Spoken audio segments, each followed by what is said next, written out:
A Day in My Life as a Cebuanong Laagan. At samahan niyo ko, papunta tayo dito sa Bohol, Philippines. Maadyong punta, simula ngayong araw na to, dito na ako magtatrabaho na may kasamang gala. Sobrang excited ko guys dahil first time ko itong ma-experience na mag-stay alone. So nandito na po ako sa aking accommodation dito sa Barangay Dao at lumabas ako para maghanap ng pagkain. At kumain na ako guys, nagpahinga na rin ako. At mamaya magagala tayo. Ang unang gabi dito sa Tagbilaran City. Nagstay ako dito ng 7 months guys para magtrabaho. Every other night kami gumagala dito guys. Dahil yung schedule ko sa work is panggabi. Kasama ko pala yung staff ko na sa Bini Maloy ng mini members, Chares. Maraming pasyalan dito sa Tagbilaran guys. May masarap na pagkain. At dumaan kami dito sa plaza ng Tagbilaran na kung saan may nagtitinda dito ng balot, mangga. Na-miss ko tuloy ito. At ngayon guys, ito po yung simbahan ng Tagbilaran City, ang Tagbilaran Cathedral. Sobrang ganda nito sa loob guys, tingnan nyo. Every Sunday akong nasisimba dito guys, nagpasasalamat sa mga blessing na tanggap ko. At patuloy pa rin ang ating road trip dito sa Tagbilaran City. So peaceful dito guys. Pag nasaktan ka guys, pwede kang pumunta dito at sisigaw. At pwede ka ring tatalon sa dagat, Chares. Masarap talaga mag-road trip paggabi guys. Nakaka-relax ng utak. Sinopresa ako ng aking mga staff. Sobrang saya ko dahil di nila nalimutan yung birthday ko. Daghang salamat Bohol staff. Kita-kits pohon.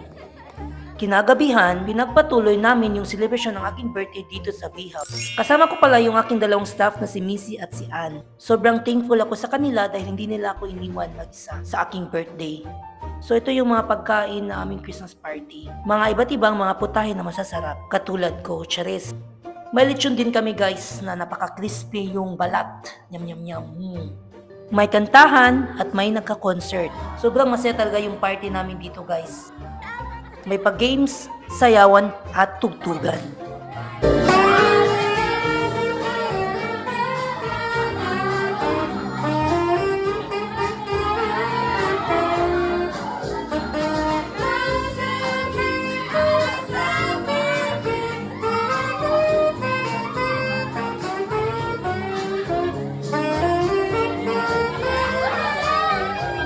How deep is your love? Is your love? How deep is your love? At ngayon, nag-exchanging gift na kami. Yung natanggap ko ay sapatos. At natapos na aming party at nagsimula na yung kanta ni Sharon Cuneta na Balutin mo ako sa liwanag ng iyong pagmamahal. December 25, pumunta ako sa bahay ng aming staff para mag-celebrate ng Christmas. Merry Christmas, Tagbilaran City. So dito rin ako nag-celebrate ng aking New Year na malayo sa pamilya. Na-realize ko guys na mas maganda pala maging independent.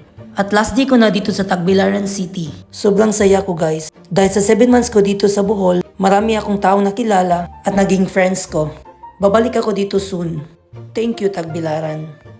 After 7 months, nandito na ako sa Cebu. Welcome back to me. Thank you for watching guys. See you sa next video ko dito sa Bohol. Bye-bye.